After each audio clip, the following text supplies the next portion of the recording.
oitavo ano, tudo bem com vocês? Olá, Cláudia, tudo bem? Neste vídeo vamos falar mais um pouquinho sobre o Taekwondo. Então vamos lá? Qual é o objetivo da aula de hoje? Conhecer os principais fundamentos técnicos do Taekwondo, identificar as suas regras básicas. Vamos começar? Então, o Taekwondo ele é dividido em categorias. Nós temos categorias femininas e masculinas. Essas categorias elas são divididas em peso mosca, que no feminino vai até 49 quilos, no masculino até 58. Categoria chamado peso leve, que varia de 49 a 57 quilos no feminino, de 58 a 68 quilos no masculino. O peso médio, que varia de 57 a 67 no feminino, de 68 a 80 no masculino, e o peso pesado, que é acima de 67 para o feminino e o masculino acima de 80 quilos. Vestimentas. Então vamos falar um pouquinho sobre as vestimentas utilizadas neste esporte. Os atletas entram para combate usando cores diferentes nos seus protetores do tórax e da cabeça. Observem na imagem. Então, nós temos duas cores, ó, um capacete vermelho e um protetor vermelho, um capacete azul e um protetor azul, que distingue os atletas. Então, nós temos ali, ó, um capacete, um protetor de boca, tem o protetor de tórax, um protetor de antebraço, luvas, caneleiras, um protetor, um parapé, coquilha e por baixo o atleta está com o kimono. E a luta? Quanto tempo dura essa luta? Nós temos 3 rounds, né, com a duração de 2 minutos cada e são avaliados por 4 árbitros. Se houver empate, né, dentro desses rounds, é feito mais um round de 2 minutos, com um sistema de morte súbita. E como vencer? Né? Como que se vence no Taekwondo? Soma-se o maior número de pontos ao final dos 3 rounds. Caso o adversário vá a knockdown e após a contagem até 10 não se levante ou não possa continuar. Caso volte, será acrescido 1 ponto ao golpe. A luta também poderá acabar caso um dos competidores atinja uma diferença de 12 pontos a partir do segundo round.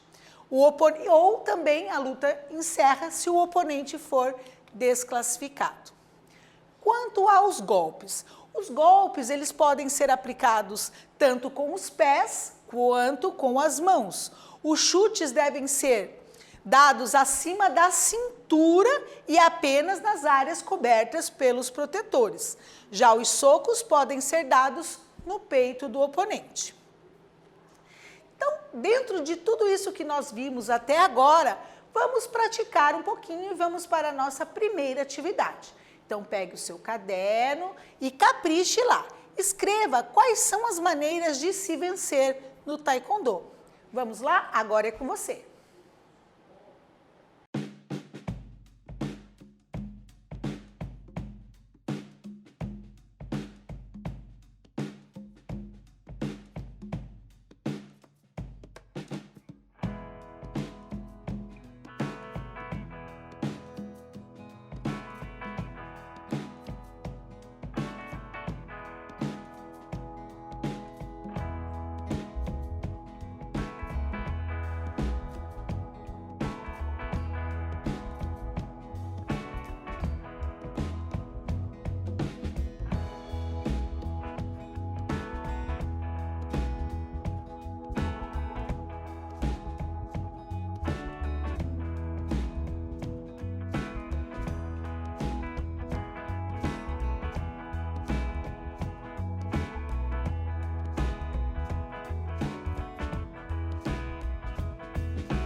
Vamos então. Vamos lá, pessoal? Me acompanhem no slide e vamos ver a sugestão de respostas que eu tenho para vocês. Vamos lá? Então, a pergunta foi: quais são as maneiras de se vencer no Taekwondo? O que vocês colocaram aí? Vamos conferir? Então, a nossa sugestão de resposta para vocês é que somar mais pontos ao final de 3 rounds. Caso o adversário vá a knockdown e após a contagem até 10, não se levante a mão ou não possa continuar. A luta também poderá acabar caso um dos competidores atinja uma diferença de 12 pontos a partir do segundo round e quando o oponente for desclassificado. Vamos prosseguir então? Vamos falar um pouquinho sobre a pontuação no Taekwondo. Um ponto é dado quando um soco é válido no protetor do tórax, ó, vejam lá, né? Então, o atleta ele está dando um soco no tórax do seu adversário. Reparando também nas vestimentas, que um veste azul e o outro veste vermelho. Quando que ganha-se 2 pontos? 2 pontos para o chute válido no protetor do tórax. Vejam lá, observe, né? Então, quando é dado um chute, esse chute ele faz uma pontuação de 2 pontos. 4 pontos. 4 pontos, então, é dado para um chute giratório no protetor do tórax. Observem lá, né? Então, ó, o atleta, ele gira e faz um chute no protetor do tórax do seu adversário. 3 pontos, quando há um chute válido na cabeça. Então, vejam lá, né? O atleta, ele chuta na cabeça do seu adversário. 5 pontos é quando há um giro e o atleta acerta a cabeça do adversário. Vejam, ele gira e acerta o golpe na cabeça. Então, são 5 pontos. E das penalizações? Como são as penalizações no Taekwondo? Há 2 tipos de penalizações. Kyong-go, que equivale a meia falta ou meio ponto. E o atleta pode ter no máximo 7 Kyong-go. Se obtiver um 8º, ele será desclassificado. Alguns dos atos proibidos pelos quais o lutador percebe um Kyong-go são sair da área de combate, empurrar o adversário, segurar o adversário ou interromper a luta ou não portar os protetores. Então, todas essas situações elas são consideradas penalizações. Há 2 tipos, há um segundo tipo de penalização que é o ganjeon, que equivale a uma falta ou a um ponto inteiro. E o atleta só pode obter 3 ganjeon no decorrer da luta. Se ocorrer um 4º ganjeon, ele será desclassificado. Exemplos de ganjeon: chutar o adversário no rosto, socar fora da área do protetor do tórax, desrespeitar árbitros e atletas ou atacar o adversário que já está caído. Então vamos lá, vamos praticar um pouquinho, pegue o seu caderno e defina o que é o Kyong-go e o Ganjeon no Taekwondo. Vamos lá?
Voltamos, pessoal. E aí, vamos ver o que vocês colocaram? Como que foi definir o Kyong-go e o Ganjeon no Taekwondo para vocês? Vamos, então, conferir a nossa sugestão de resposta? Então, vamos lá. O que são, né, o Kyong-go e o Ganjeon no Taekwondo? Eles são formas de penalizações que são aplicadas na luta. O Kyong-go, então o que ele equivale? Ele equivale a meia falta ou meio ponto. E o atleta ele pode ter no máximo 7 Kyong-go por luta. Voltando lá um pouquinho, então o que acontece? Se ele obtiver um 8º, ele vai ser desclassificado, né? E como que ele obtém esses Kyong-gos, né, durante essa luta? Quando ele sai da área de combate, não é mesmo? Quando ele empurra o adversário, quando ele age, né, com uma conduta antiatlética, quando ele segura esse adversário, ele interrompe a luta ou não porta os protetores. Então, quando isso acontece, ele faz essa falta chamada Kyong-go e sofre as penalizações, não é mesmo? E o Ganjeon, o que equivale ao Ganjeon? O Ganjeon equivale a uma falta ou a um ponto inteiro, né? E o atleta só pode obter 3 Ganjeon no decorrer da luta. Então, observem aqui a diferença, né? O Kyong-go, o atleta ele pode obter até 7 Kyong-go, ou seja, até 7 atitudes daquelas que nós descrevemos aqui. Já no Ganjeon, ele pode ter 3 somente, né? No decorrer de toda a luta. E quais são esses comportamentos no Ganjeon? No Ganjeon, então, equivale a uma falta ou a um ponto inteiro e o atleta só pode ter 3. Se ocorrer o 4º Ganjeon, o atleta ele será desclassificado. E quais são os exemplos dessas faltas, né, que o atleta comete durante a luta? Chutar o adversário no rosto. Então vejam que são faltas muito mais graves do que, né, na outra penalização. Socar fora da área do protetor de tórax, desrespeitar os árbitros e os atletas ou atacar o adversário já caído. Então, realmente são faltas aonde é uma conduta totalmente antiatlética. Então, ele só pode ter 3 durante toda a luta, senão ele é desclassificado. Então, vamos lá, vamos conversar um pouquinho aqui sobre o que nós estudamos nessa aula, o que nós vimos durante essa aula do Taekwondo. Nós vimos os fundamentos do Taekwondo, né? Nós vimos como vencer, como são os pontos, como somar mais pontos ao final dos 3 rounds, caso o adversário vá aqui no knockdown, após a contagem até 10, ele não se levante ou não possa continuar. A luta também poderá acabar caso um dos competidores atinja uma diferença de 12 pontos do 2º round e o oponente ele pode ser desclassificado. Vimos também o meio ponto e o atleta pode ter no máximo 7 Kyong-go, que é aquelas faltas que nós descrevemos na 2ª atividade, e por luta. E o Ganjeon, que equivale a uma falta ou a um ponto inteiro. O atleta só pode obter 3 Ganjeon no decorrer dessa luta. Então vejam, nós aprendemos hoje sobre a pontuação, sobre como vai desenvolver essa luta para que ela chegue ao final e as suas penalizações. Se você gostou dessa aula, quiser saber um pouquinho mais, ficou interessado no esporte, quer conhecer mais a fundo, nós temos várias sugestões aqui de vídeos para que vocês possam estar acessando, para que vocês possam estar se informando, tá bom? E aqui nós temos as referências que foram utilizadas para produzir essa aula. Eu espero que vocês tenham gostado. Nessa aula nós falamos sobre o Taekwondo, sobre a sua introdução e até breve.